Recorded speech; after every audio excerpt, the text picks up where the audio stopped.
I will be presenting art songs by the Cuban composer Eduardo Sanchez de Fuentes. He's a 19th century composer that lived a little bit into the 20th century, but is mostly known for his romantic style, so it fits more into the 19th century aesthetic. So before I talk about this composer in particular, I wanna maybe talk a little bit about the context of music in Cuba in the 19th century, so that you get a little bit of a taste of how it sounded like. So Cuba was a Spanish colony, as you probably know, and we had, in the 19th century, we had two independence wars. The first one was the 10-year war from 1868 to 78. We did not get independence then, so we had to stay a little bit longer as a colony until we started the second independence war in 1895, which ended with the American intervention in 1898. So we were actually an independent country in 1902. That's when the Americans left Cuba, and then we were just like a republic for the first time. So the 19th century in Cuba was in the arts and in music in particular. I guess it was kind of influenced by that idea of trying to get a national identity. So that really reflected in the way some composers wrote music that reflected some of the flavors of the country, and those were different from Spanish traditions. So it was kind of a blend of African traditions with Spanish traditions, what made Cuban culture and Cuban music in particular authentic and distinct from Spain. So we have two main composers that wrote contradanzas, which is I would say the first national genre in Cuban music. Those were Manuel Saumel and Ignacio Cervantes. Unfortunately, they did not write, not that I know at least, any art song. They mostly wrote for piano, actually. So they wrote a lot of sets of contradanzas. And actually, I will play one for you because it's a super short genre. It's basically a dance in binary form. So you have two sections of 16 measures each, and then that whole thing is repeated as long as you want because it's supposed to be danced. So it was originally conceived as a dance. And then a little bit later on in the 19th century, habanera, the genre that we mostly know because of Carmen, evolved from the contradanza, and it became vocal. So that's why we have so many habaneras that are sung. And we will sing one today thanks to our collaborator, Kirsten. So anyways, moving on, I want to just show you how contradanza, which is the predecessor of habanera, sounds like. And this is one example by Ignacio Cervantes. It's a super short piece. So some of these rhythms will come back, as you will hear later in the habanera. So I'll just play for you.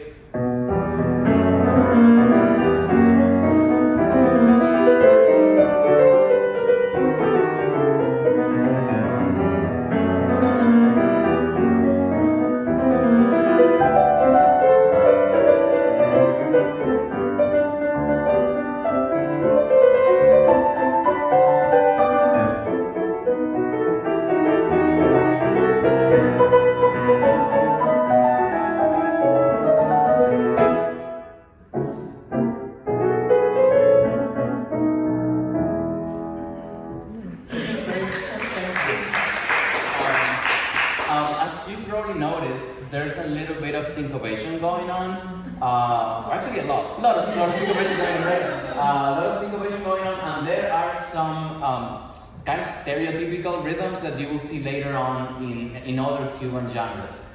So probably, if you take a look at the third line, the left hand, you already have a little bit of what it will become the habanera rhythm here. This at that measure. So the tan, ta, ta, ta, ta. But the thing is, in the contradanza, that rhythm is quite fast. Pum, pa, pum, pum, pum. In the habanera, everything's slowed down. Maybe for the voice, I'm guessing.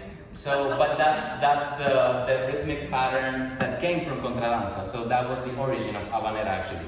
So the first contradanza is from around 1803.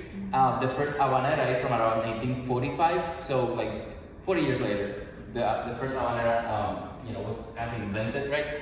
So, all right, so moving on. A little bit about the composer itself, Eduardo Sanchez de Fuentes. So, this is perhaps the most important composer for voice in the 19th century in Cuba for art songs. He wrote around 200 art songs, which is kind of insane, and I didn't really know about this.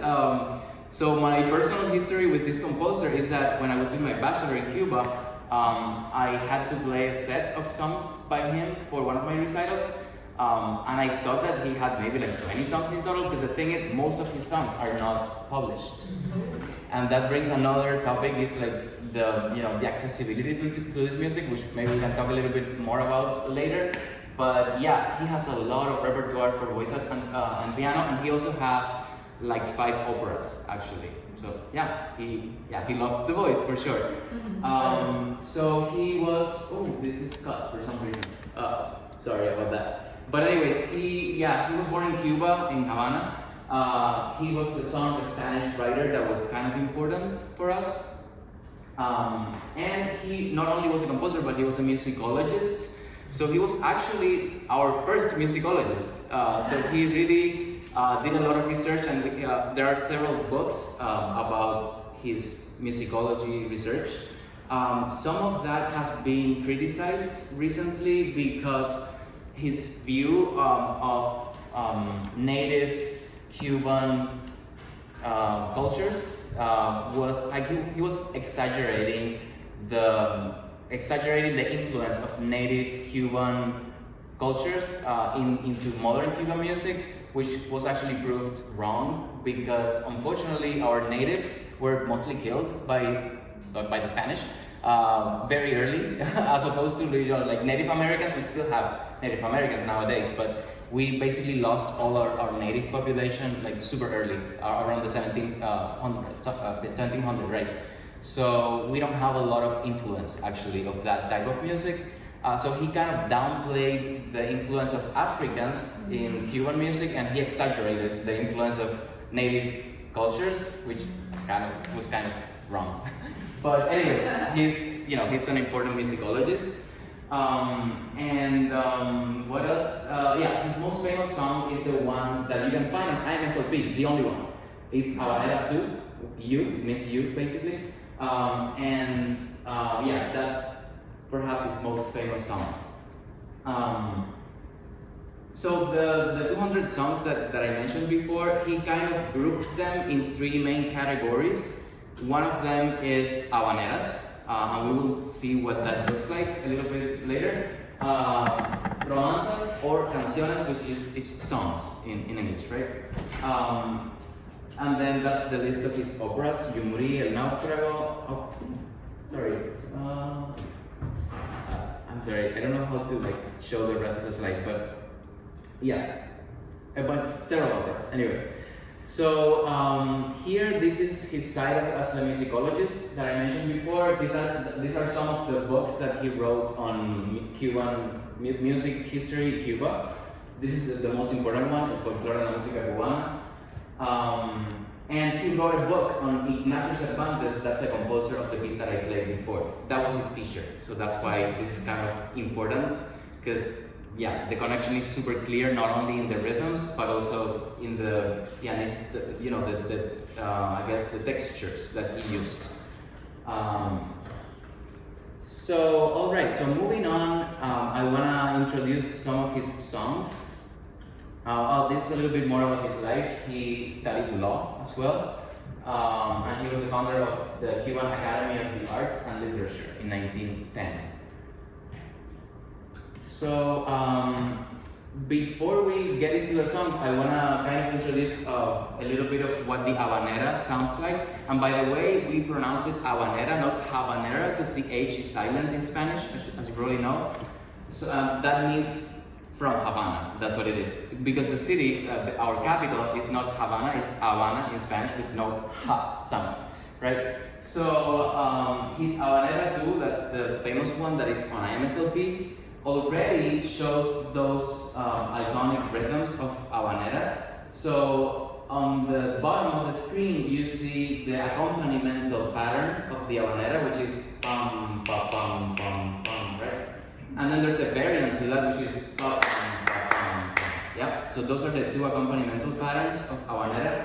And then on the top, you have some of the melodic patterns that you find in habanera. The top one, well, actually there are two ways of writing the same rhythm. That's what we call cinquillo cubano, which is like the Cuban quintuplet. That would be the translation. And it's very common to see that in habanera. But the rhythm would be, actually let's clap it together. Let's clap the cinquillo cubano together. So this is the quarter note. Ready, go.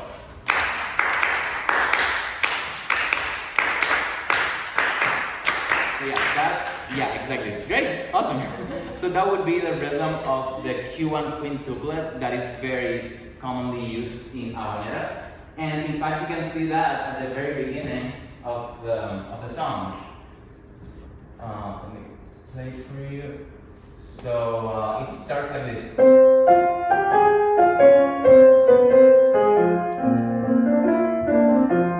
then you have the accompaniment of the habanera.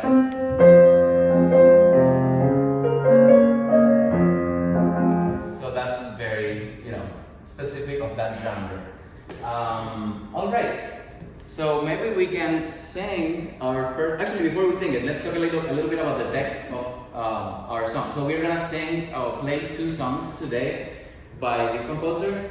The first one is called Copo de Nieve, which means snowflake, and I'm still trying to figure out why the title is snowflake, because it has nothing to do with snow, but I think it relates to the color of the jacket that one of the characters was using. So maybe you can just, tell me what you think. Oh, these are the elements that we talked about. So yeah, it was originated a little bit later than the contradanza in the 19th century. That's another main difference between the contradanza and the habanera is the contradanza is instrumental, always. The habanera is mostly sung.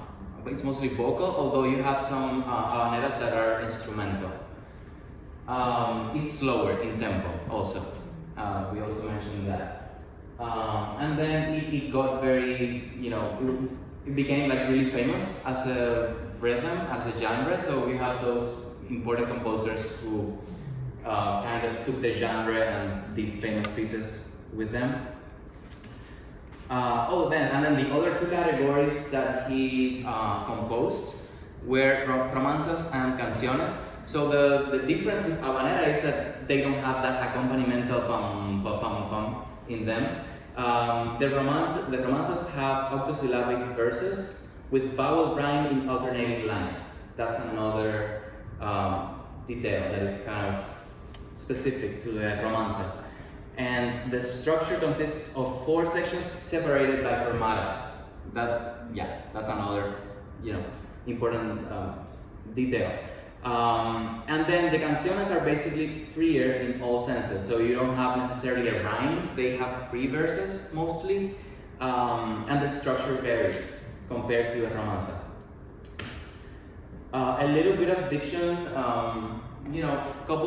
couple notes. So when you're singing Latin American repertoire in general, and specifically Cuban repertoire, we, as you may probably know, if you speak a little bit of Spanish, we don't have the same type of pronunciation of the S, C, and Z compared to Spanish from Spain, the European Spanish, right? So this is something important to consider if you want to make your performance more authentic, because you don't want to sound like it's like singing American. Well, I don't want to make the comparison. It's just different, right? It's just different, right? So that's what we call ceseo in Spanish. Ceseo is the way people in Spain make that distinction between the Z, like the th. They pronounce the Z as th, like th in English. We don't. In Latin America, we just say like. We don't make any distinction in between Z, C, and S. It's all S, like S. Right? So maybe let's just say peso. Peso. Right. Cabeza. Cabeza. So if you were in Spain, you would say cabeza. Right? So let's say cabeza. Cabeza. And then Latin American Spanish, cabeza. Cabeza. Right, so if you're singing this type of repertoire, you probably don't want to say the ever, basically, right? We don't have that the sound in Latin America. We just don't have it. So, right, so yeah, that's pretty much the rule, and then that's an example of cerveza. They would say cerveza in Spain. They would even, the CE, they would do fe as well. But in Latin America, again, we just say cerveza. Yes, which is beer, in case you were wondering. Right, alright. So, performance practice, there is more rubato than what is written generally in this type of repertoire. So, feel free as a singer to, be free with tempo in general and with rubato. One of the traditions, when you have the same music that is repeated from verse to verse, sometimes the singer drops out and then lets the pianist play a solo, because in many of these songs the piano is doubling the melody. So in that case, just think about that option, if you have a lot of repetition. And then sometimes embellishments are added to the music. So this is the first song, Coco la Nieve, which is translated as Snowflake. Some of the characters in the song come from Commedia dell'arte. So we have Pierrot, we have Colombina. Colombina is like a servant, and Pierrot is this clown that is actually sad, like he cries. He's not a happy clown. And he's dressed in white. So, would you like to read it? White, I can read the Spanish, you read the English. What about that? Would you like to do that? Or anyone else wants to try that? Let's alternate. Yeah, maybe. Do you want to read it, Justin? Oh, sorry. Sakina's raising her hand. Okay, so what about I read a verse and then you read the English translation? What about that? So, Colombina llora, Colombina ríe. Colombina cries, Colombina laughs. Colombina quiere morir y no sabe por qué. Colombina wants to die and does not know why. Pierrot, todo blanco, de hinojos la implora. Pierrot, all in white, on bended knees, he implores her. La besa y le pide perdón. Kisses her and asks for forgiveness. Y no sabe de qué. And does not know why, and does not know why. La luna sonríe, la señora luna. The moon smiles, the lady moon. Y nadie ha sabido, ni sabrá, ni sabe por qué. And nobody has known, nor will know, nor knows why. Thank you so much. That was great. Thank you. So as you can probably know from the text, it's kind of enigmatic. It's a little bit enigmatic, and you will see how he represents that sort of question mark with the music as well. So, yeah, let's do it. Sorry. Dario, do you want me to put the music up so they can see? Yeah, that'd be great. Sorry for all that. It's here. Thank you so much. I see that. So at the end, the piano asks the question "por qué" before the voice asks the question. "Por qué" is why, right? So at the end of the song, I have that's por qué, and then she asks por qué. So it's kind of cool. Yeah, let's do it.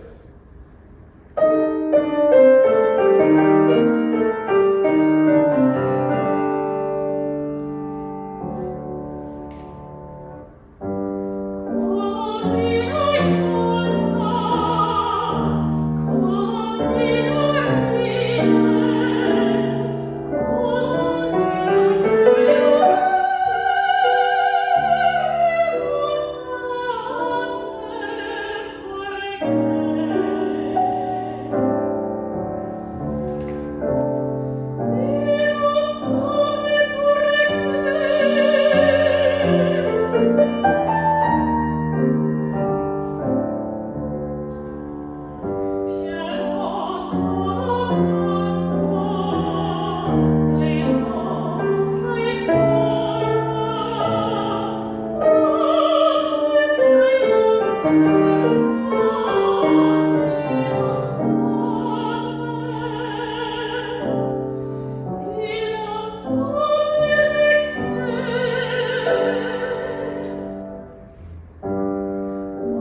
yeah, that is one example of one of his canciones. So as you can see, there's no specific rhyme, and it's a little bit freer in form, and it doesn't have the habanera rhythm, right? So that's definitely not a habanera. So then the final example that I will show you, it is an habanera.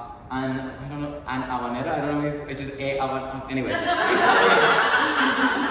it is habanera. So it's entitled Íntima, which means intimate.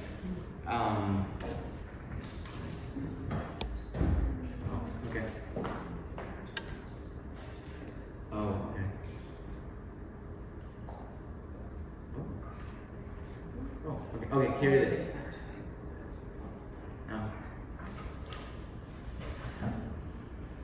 Right, so that is the text. It's a little bit longer. It's a little bit longer. Would you like to read it for us? That's like, no?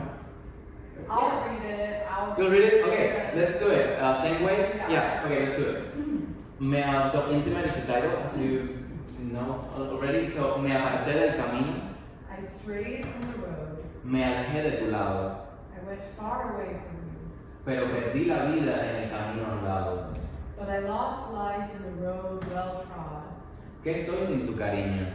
What am I without your tender love? Lejos de ti, ¿qué soy? Far from you, what am I? Huyo de ti y te encuentro donde quiera que voy. I flee from you and I find you wherever I go. Si te veo conmigo, If I see you with me, por guardar mi querer, to save my love. en el fondo del alma te he venido a esconder. That's okay. At the bottom of my soul, I have come to hide you. Y cerrando los ojos es cuando más te veo. And closing the eyes is when I see you more. E implorando al olvido me responde el deseo. And imploring to forgotten memories, desire responds to me. Te has mezclado a mi vida y sin ti nada soy. You have blended into my life, and without you I am nothing. ¿De qué vale que huya si como ayer soy tuya?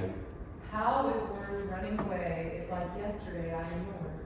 Sí, mi amor, y mañana como hoy. Yes, my love, and tomorrow like today. Thank you so much, Christina. Thank you. One little note, so this is why I mentioned the diction thing before. As you can see in that line that says, te has mezclado mi vida, if you were singing that with Spanish diction, you would say, te has mezclado. We don't say that. So that's an example of how you should not do mezclado. Instead of, we should do mezclado. Just, yeah. All right, let's do it. Okay. Oh yeah, sorry. The music is here. Sorry. Merci. Thank you so much. Yeah. Thank you.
I'm out of time. So I hope this gives you some ideas on Cuban music, Cuban repertoire. There are many other composers, but I think this is a great starting point for getting to know a little bit more about Cuban art sound. So thank you.